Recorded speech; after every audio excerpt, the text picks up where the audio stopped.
Bueno, pues vamos a hablar a continuación en esta segunda parte de esta unidad 2 de problemas relacionados con estrés y ansiedad y el síndrome de burnout. Entramos ahora en el bloque del síndrome de burnout, de tal manera que ya todo lo que vamos a ocuparnos en este vídeo gira fundamentalmente en torno a este síndrome de burnout. El síndrome de burnout o síndrome de quemarse profesionalmente es un tipo de estrés laboral e institucional, es decir, está relacionado con el desarrollo o la interacción de las personas en un entorno laboral o en algún tipo de institución que está vinculada a desempeñar una determinada ocupación.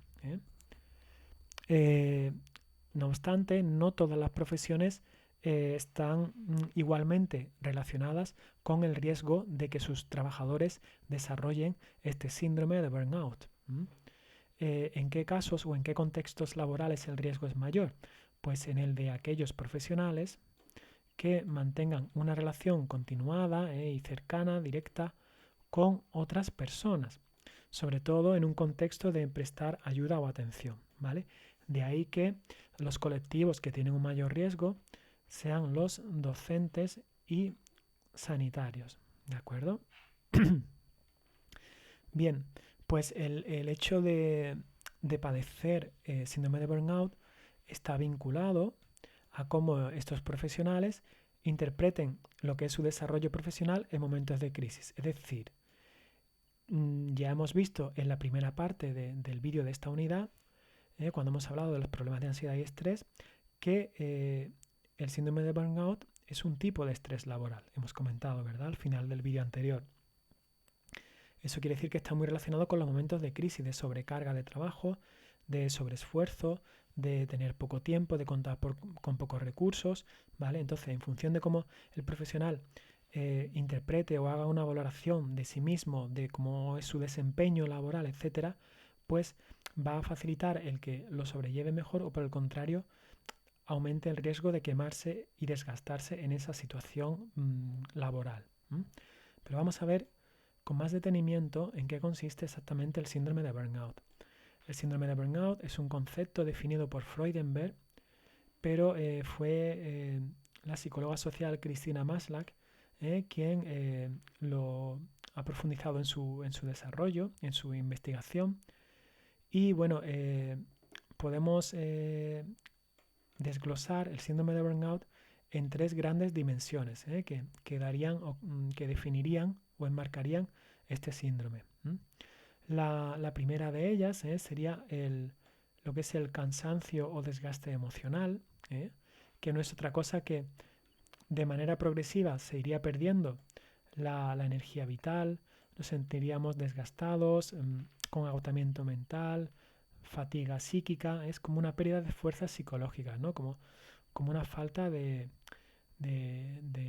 vitalidad en el contexto laboral, ¿vale? Todo se nos cuesta más trabajo, parece que las cosas nos resultan más difíciles, más agotadoras de realizar las tareas laborales, etcétera, ¿vale? Luego una segunda dimensión que también se utiliza, que también forma parte y que caracteriza este síndrome de burnout es la denominada despersonalización. La despersonalización es un cambio negativo, ¿vale?, de actitudes y respuestas que se caracterizan por volverse irritable hacia los demás, ¿vale? Y una pérdida de motivación en el trabajo. Vamos a explicarlo con más detenimiento. Despersonalización lo podemos ver también igual como lo podemos traducir para que nos sea más fácil entender el concepto, ¿vale? Con la palabra deshumanización, ¿vale? Es decir, nos volvemos como menos personas o nos deshumanizamos. Es decir, que el profesional pues contesta de mala manera bien a los pacientes o bien al alumnado o bien a los compañeros, de manera más sarcástica, más irónica, ¿vale? Incluso puede faltar al respeto, contestar mal. Son actitudes y respuestas irritables hacia los demás, ¿vale? Es como un trato menos humano, más despersonalizado, ¿vale? Como si nos volviéramos menos personas, ¿no? Más o menos, para que se entienda la idea. Y luego, por último, ¿vale? Tendríamos, no,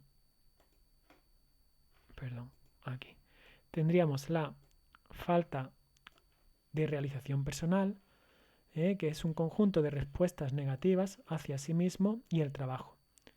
Básicamente, esto sería, podríamos decir que equivale a sentir que el trabajo ya no nos llena, ¿vale? Ya no me siento tan realizado en el trabajo. Por ejemplo, sería, vale, a ver si ahora... Mira, por ejemplo, el trabajo ya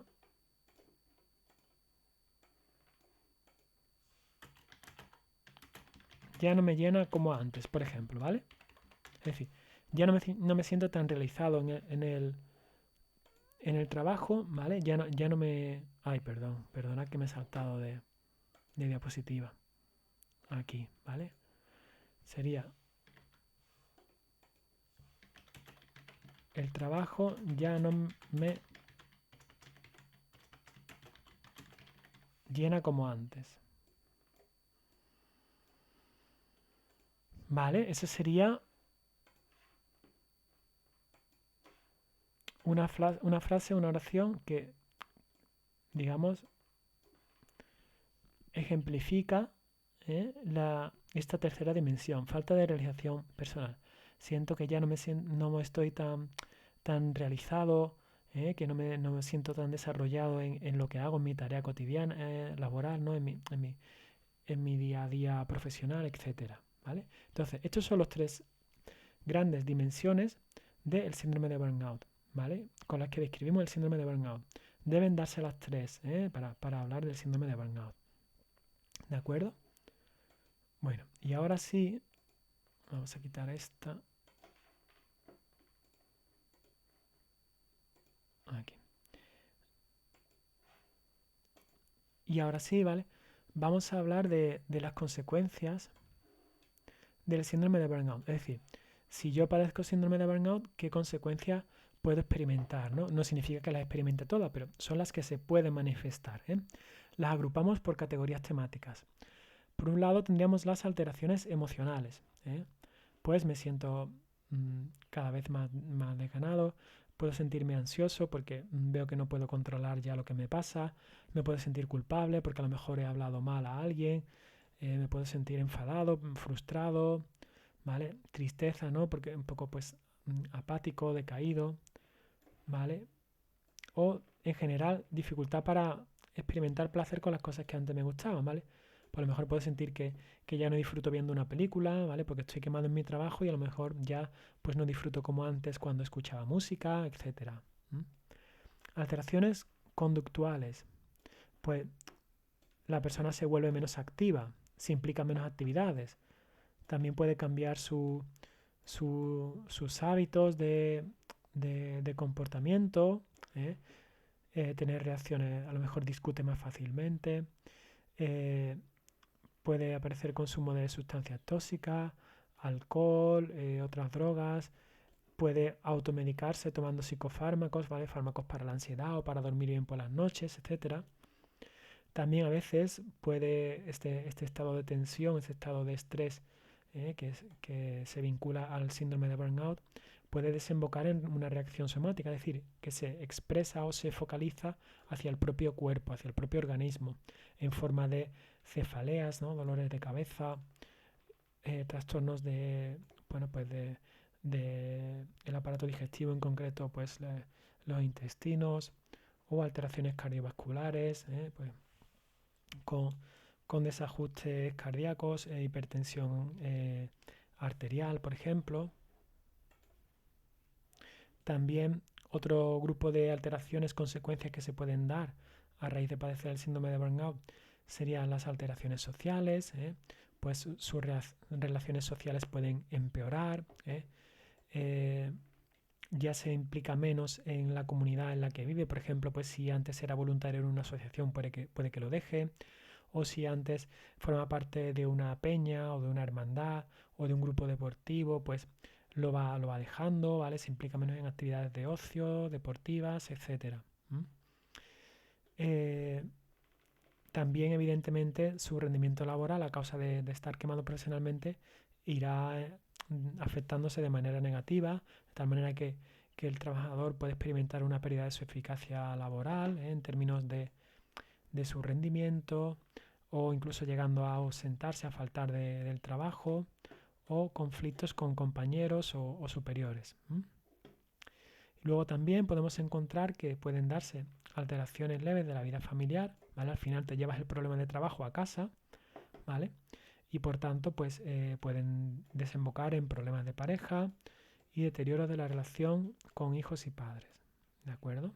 Al final acaba traspasando el problema la frontera de lo laboral y también afecta pues a la vida social, personal, familiar, etcétera. Bien, vamos a hablar ahora, para ir acercándonos al final de esta unidad, de los factores epidemiológicos del síndrome de burnout, ¿vale? Entonces se comentan algunos factores que se han estudiado y que los cuales podrían tener en principio una relación más cercana a padecer o a vincularse con el padecimiento del síndrome de burnout. El primero de esos factores de riesgo, que podríamos llamar de riesgo porque se ha mostrado como más susceptible de relacionarse o de asociarse con el padecimiento del síndrome de burnout, sería la edad, ¿vale? En este sentido, se ha observado que aquellos profesionales más jóvenes, en el sentido de que hace menos tiempo que han terminado sus estudios, entonces que se implican, que empiezan a trabajar, pues se ha observado que existe un mayor riesgo de desarrollar el síndrome de burnout. Esto en un principio pudiera parecer algo extraño, ¿no? Esperable, ¿no? Por aquello de asociar un trabajador que está quemado a alguien que lleva muchos años realizando la misma tarea, ¿no? Sin embargo, no tiene por qué ser así. De hecho, se ha observado que los trabajadores jóvenes, menos veteranos, tienen un riesgo de quemarse más fácilmente por el hecho de que hay un proceso de adaptación en el que tienen que ajustar sus expectativas a la realidad. Es decir, yo, por ejemplo, os pongo un ejemplo, ¿no? Imaginamos el caso de un profesor que termina su formación, ha aprendido unas metodologías innovadoras, pues a trabajar por proyectos o a trabajar por resolución de problemas con su alumnado, quiere que el alumnado tenga un papel protagonista, aprender recursos basados en las TIC, pues la plataforma Moodle, Google Classroom, ¿vale? Una serie de herramientas tecnológicas, aplicaciones móviles, ¿vale? Y ahora empieza a trabajar, lo llaman su primer contrato para trabajar en un centro que básicamente el profesorado utiliza una metodología muy tradicional, basada en una disciplina, una direccionalidad en un solo sentido, del profesor al alumno, pero no a la inversa, sin grandes recursos tecnológicos, ¿no? Toda una metodología pues basada en la lección magistral. Entonces, claro, esas expectativas que tenía este profesor Nobel van a chocar con la inercia, con el clima de trabajo que hay en ese centro, ¿vale? Y entonces, a consecuencia de ello, puede sufrir un desgaste prematuro y aumentar el riesgo de padecer síndrome de burnout, ¿vale? Luego tendríamos el factor género. Pues todavía hoy, por desgracia, el riesgo en mujeres de quemarse profesionalmente es mayor debido a que han de compaginar, ¿vale?, el trabajo y tareas de tipo familiar, crianza, el hogar, etcétera, ¿vale? Esperemos que esto cada vez, ¿vale?, esté más lejos de la realidad. Bien, por otro lado, el estado civil, aunque es un factor sobre el que hay menos acuerdo, es decir, que no todos los estudios apuntan en la misma dirección, pero parece ser que las personas solteras acusarían más, en el caso de padecer el síndrome de burnout, pues acusarían más este síndrome, ¿no? Este trastorno, ¿vale? No obstante, como digo, no está de todo claro que esto sea importante, el estado civil, ¿eh? Luego otro factor sería el hecho de tener hijos, ¿vale? Pues parece ser que hay mayor riesgo de desarrollar síndrome de burnout si no se tiene hijos, ¿eh? Una hipótesis que explicaría por qué esto puede ser iría en la línea de que, bueno, pues el hecho de tener hijos pues puede conllevar un mayor desarrollo de madurez y de capacidad de resolución de problemas, ¿no? Pues los padres pues estarían más acostumbrados a apagar fuegos, a improvisar, a cambiar de planes en un momento, a tener que reaccionar, ¿vale? Y bueno, parece ser que eso ayudaría a desarrollar unas competencias que a priori, pues teóricamente te prevendrían contra el futuro desarrollo del síndrome de burnout.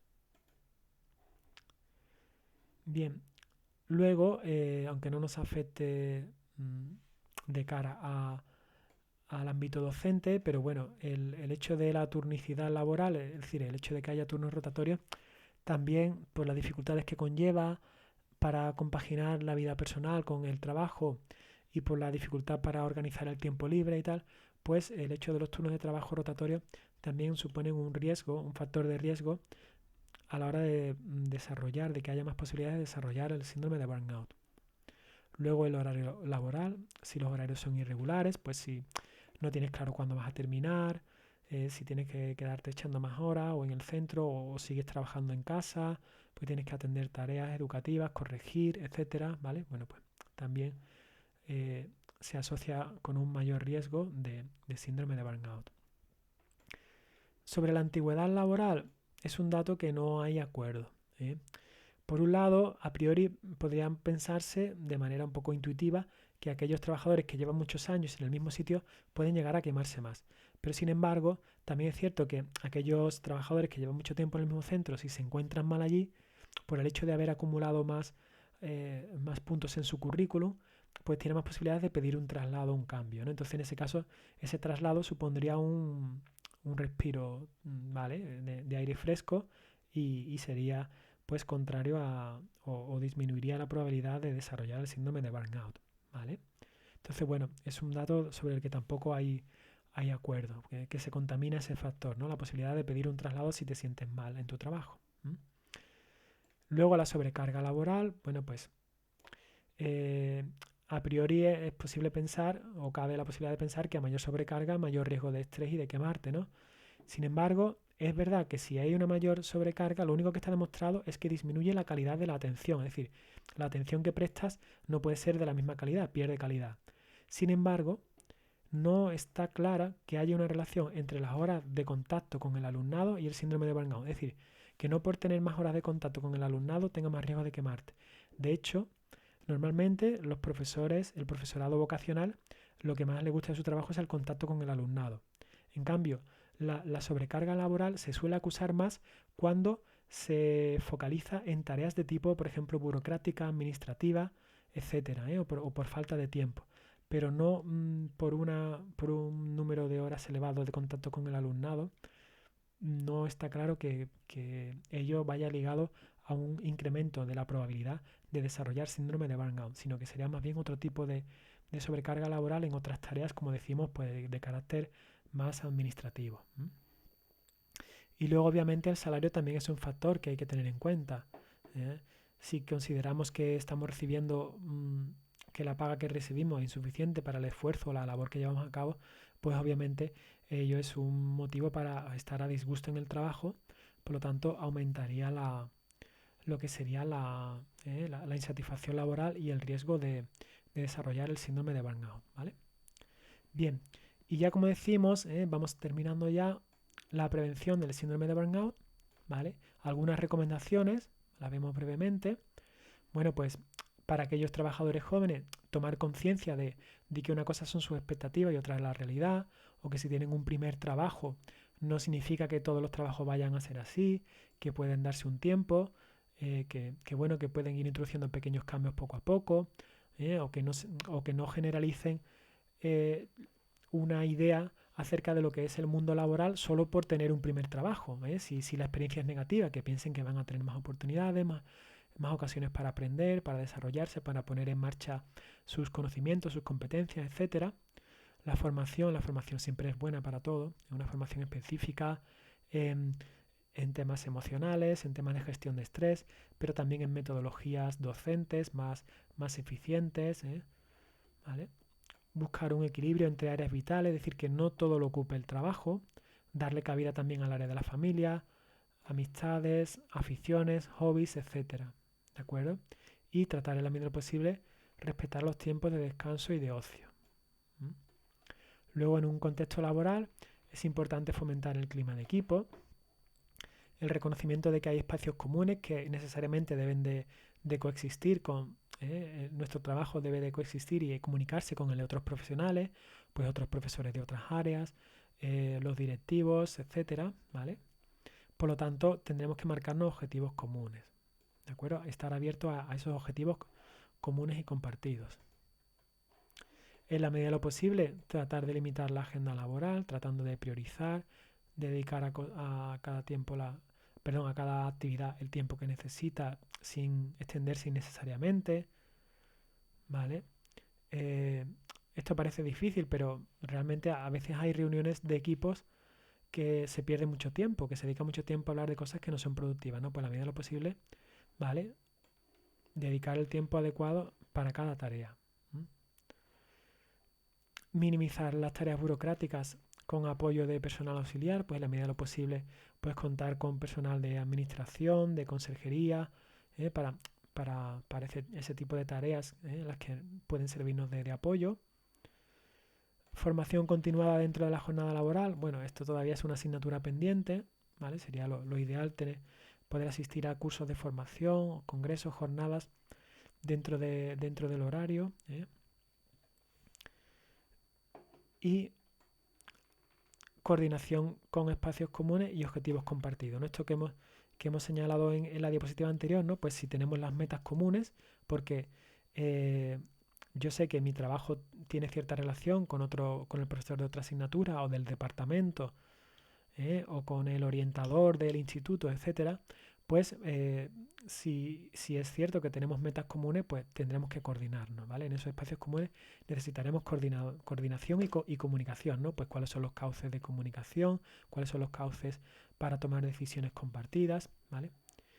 Y luego, por último, un diálogo efectivo con las autoridades, es decir, bueno, pues nosotros podemos hacer hasta un cierto límite, pero hay otra parte, pues en cuanto a la gestión de la educación, las leyes, en cuanto a los recursos que hay, en cuanto a la ratio de alumnos por aula, etcétera, bueno, pues corresponde a las autoridades y no hay que perder de vista el mantener el contacto y el luchar por unas mejores condiciones, ¿no?